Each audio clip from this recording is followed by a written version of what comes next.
Hi, friends. Welcome to another episode of It's Not All Rainbows. I'm your host, Lindsay Goodman. I'm a certified trauma recovery coach, and I'm also a survivor of abuse in a queer relationship. I'm here to help you figure out what's really going on in your relationship to help get you out and on the road to healing.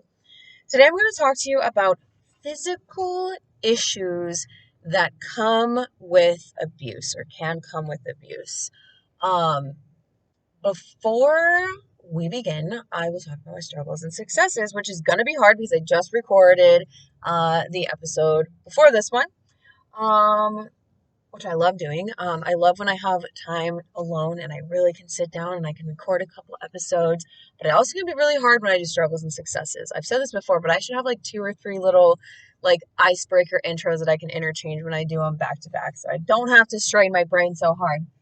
Um, struggle right now is that I'm really, really sore.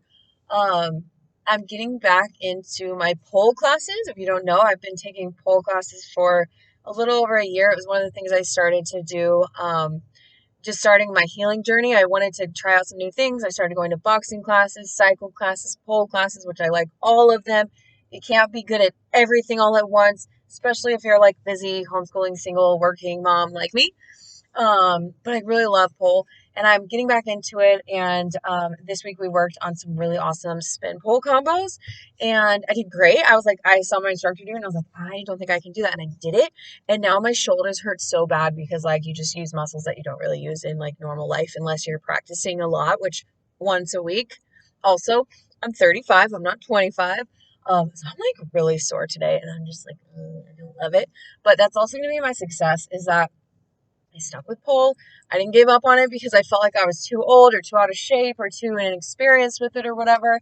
And it's just been such a great like expression like of my, healing and just going through the journey of that and like it's so empowering.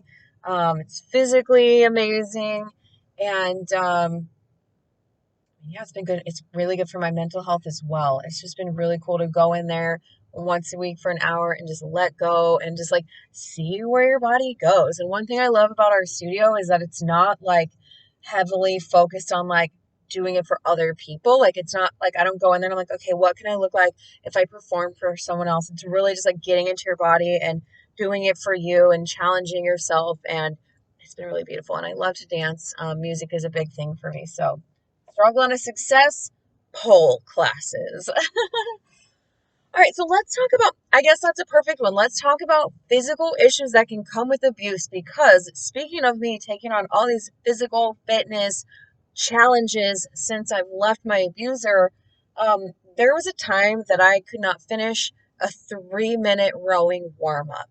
So that was actually a great intro to this one. When I met my abuser, I was a CrossFit coach. I wasn't the most fit person on earth. My baby was about 6 months old when I started coaching there. I was just getting back into being fit. My pregnancy kind of took the life out of me. I gained 50 pounds and pretty much all in the belly. I had a big baby. And so at the end, like, it's not like I was like, I've seen people like jump roping the day they deliver their baby. They're just like lifting weights and doing all this stuff. That wasn't me. But I was pretty fit. I was able to do, all this stuff. I was coaching. And before I got pregnant, I was like at the most fit that I've ever been.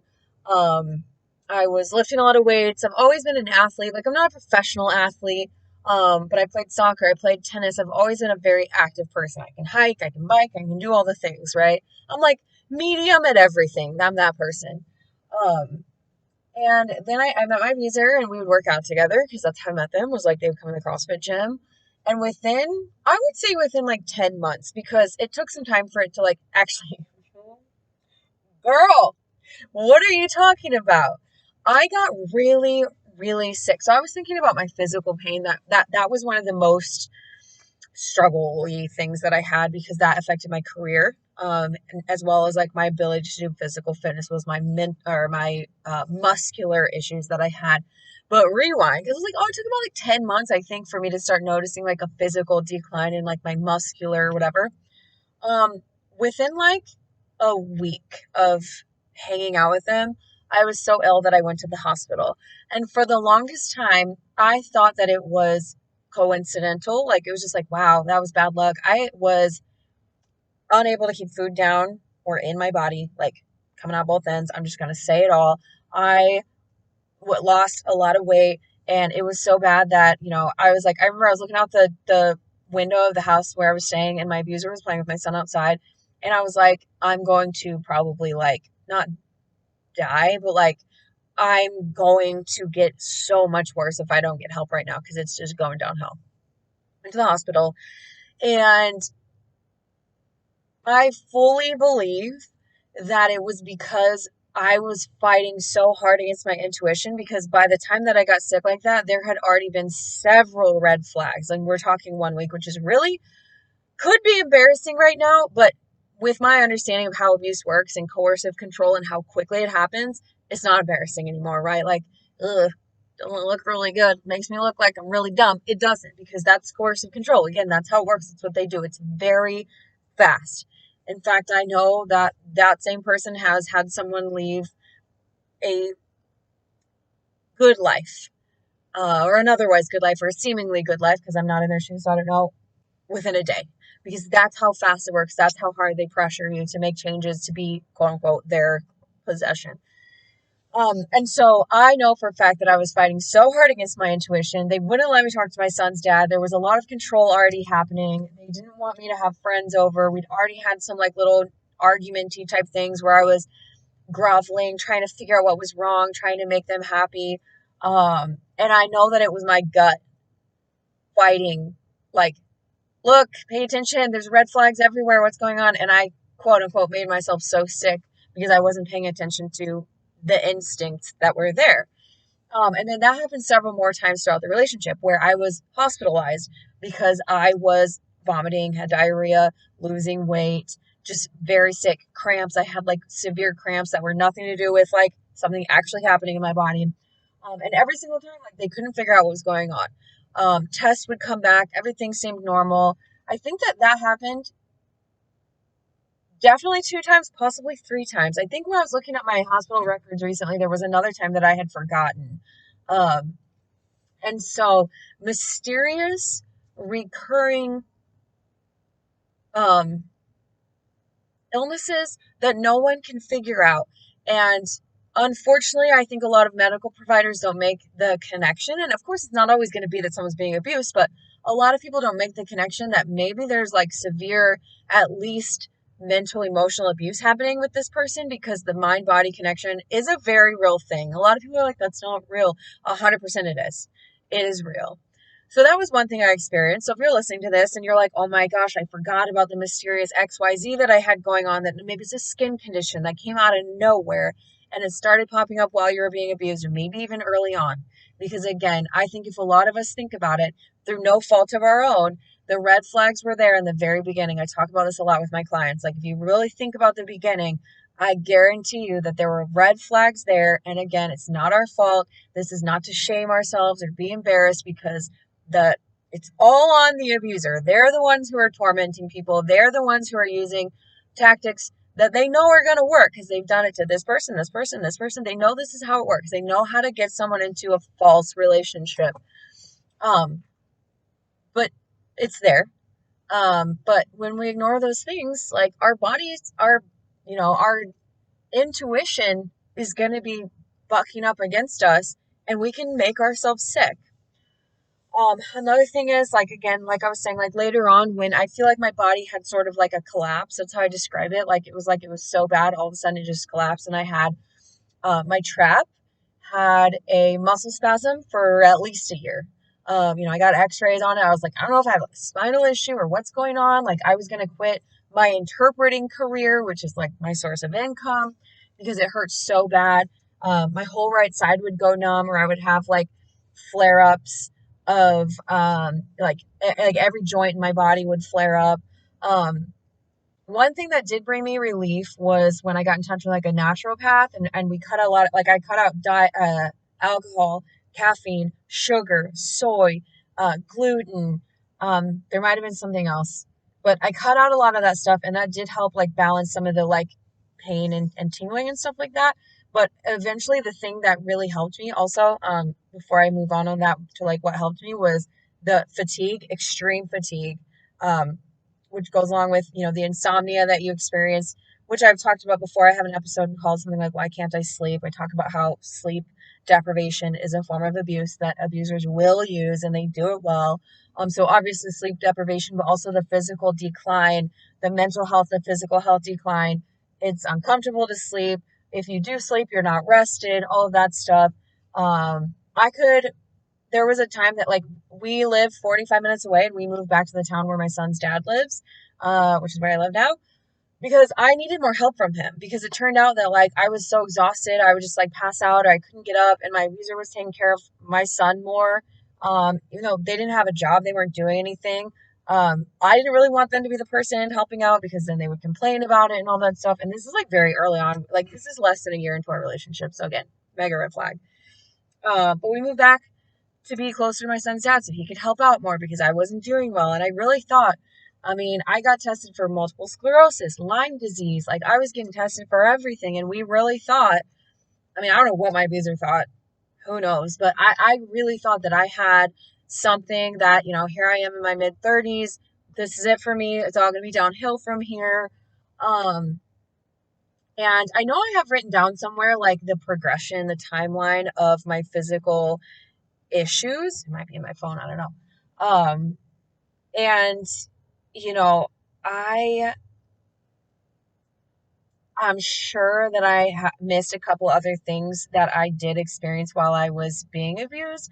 But the point is that like you can get so many random physical issues. Like I said, I couldn't finish. I would be rowing and 3 minute workout, which I've done a lot of CrossFit workouts, whether it's a 20-minute AMOM or it's like, something that takes you 45 minutes to complete or whatever it is. And I would do it. And no, I'm not the most physically fit person in that gym, but I would do it. However, I needed to get it done. And here I was, I could not finish a 3 minute rowing workout. And part of that was my mental health. I couldn't get through. I did not have the mental stamina to be like, no, Lindsay, keep going. But my lungs wouldn't do it. My muscles wouldn't do it. It was like every ounce of my body was just like, you don't have it in you. You do not have it in you to do this right now. Like you're hanging on by a thread. And like I said, now like boxing was one of the. I dove into boxing, and that's rigorous. If you push yourself in a boxing workout, you're doing a lot of cardio, and I can do it. Yes, I still have days that like I still have flare ups, and you probably will too when you get out. The biggest thing, which I almost said a couple minutes ago, was the biggest thing that helped make those things go away was getting away from my abuser and going no contact. Everything either quickly or, took a little bit longer, but everything cleared up as my mental health started to recover, as I was no longer being abused, as I was no longer living with someone who was sucking the life out of me. Your mental health is directly connected to your physical health. So if you are currently experiencing random physical health issues, or you think it's random, and also you're experiencing a lot of the other things that I talk about in terms of what abuse can look like, especially covert abuse, because you're like, you're sitting there wondering if it's even real. Is this abuse? I don't know. Am I making this up? All of the things that come with covert abuse. Um, your physical health is probably really suffering, and it's not random. It is 100% being caused by the abuse and the stress, the chronic, high cortisol levels. You're walking on eggshells. Your heart rate is heightened all the time. You're unable to sleep. You're getting headaches because you're so stressed. You're not eating well. You're not taking care of yourself because you can't. You have to take care of them. It is not random. One of the biggest problems with this, again, like I mentioned, is that it's not real, like it's not understood by a lot of providers. They're not necessarily making those connections. Nobody really made that connection with me. It was just like, well, we've done all the tests. I don't know what to tell you. Um, but it is very real. Don't let anyone gaslight you into thinking that it's not. And like I said, yes, when we get out, even when things start to heal, you can have flare ups. I'm actually having a flare up right now because, like I said, I overdid it with my shoulder, and muscle memory is a very real thing. Your body remembers. And so whenever this gets achy or sore, everything else comes with it on the right side. Luckily now I know I just have to kind of go easy on it for a couple days and it'll go away. No one's tormenting me, so it will go away. I will feel better. But yeah, we can end up with flare ups for the rest of our lives. We can end up with autoimmune disorders. We can end up with, serious physical health issues that can linger, years or a lifetime after abuse. And I do also think a lot of people who grew up with abusive parents or family members are highly susceptible to autoimmune disease, and other, like I said, chronic illnesses, um, that are very real and very difficult to have to heal from because, not only do we have to try to heal our minds, we have to try to heal our bodies. We have to have grace and compassion for our bodies who, are struggling through no fault of their own. Like, we did not ask for this, we did not sign up for this, and this is just another thing that we have to try to heal from. So, um, I think that's all I guess I have to say about this. I just really wanted to help spread the awareness that this is a very real thing. Hopefully, validate you if that's something that you are going through right now. Maybe that's another thing that helps. I was talking about tipping the scales, but maybe that's another coin or rock on your scale to try to get you out of that relationship. Because when you're still in it, you're constantly weighing. The scale is constantly going, and you're trying to wait for that tipping point. And we get it. This is not to shame you, but hopefully this could be another thing that can help you get to that tipping point where you're like, this is it. I have to get out right now. I can't keep waiting around. It's not going to get better. You finally get to that point where you can try to make a break for it. And then if you have been out for a while and you just listen to my podcast for further awareness or further validation for something that happened to you a long time ago, if this reminded you of something, I hope that that helps also bring you some more understanding of your own journey and some of the things that you did experience during that time. Okay. Um, like I always say, I am a certified trauma recovery coach. If this is something that you want to work through with me or anything else that you might be going through, I have a lot of availability coming up here over the next couple of weeks. You can go to the lindsaygoodman.com slash, no, not slash, lindsaygoodman.com and the lindsaygoodman.com, my goodness, and click on the coaching tab or go to calendly.com slash the Lindsay Goodman. And you can book an appointment there with me. I do have 30-minute, 60-minute sessions, and I also have a 6-week program, which, if you really know that you're going to want to work with me a couple times, is a really good option. I think that everyone who's done 6 weeks with me has really benefited from that. So definitely something to keep in mind. I'm always there if you need me. If you like this podcast, whether you're listening on, Spotify, iTunes, wherever you're listening, if you're watching this on YouTube, please rate, review, subscribe. I really, really appreciate your interaction with what I'm putting out there in this world. And then, yeah, that's about it. So, I'll go ahead and wrap this up. Please go do something nice for yourselves. This is a tough subject. And remember, drink some water. I will be back next week with more.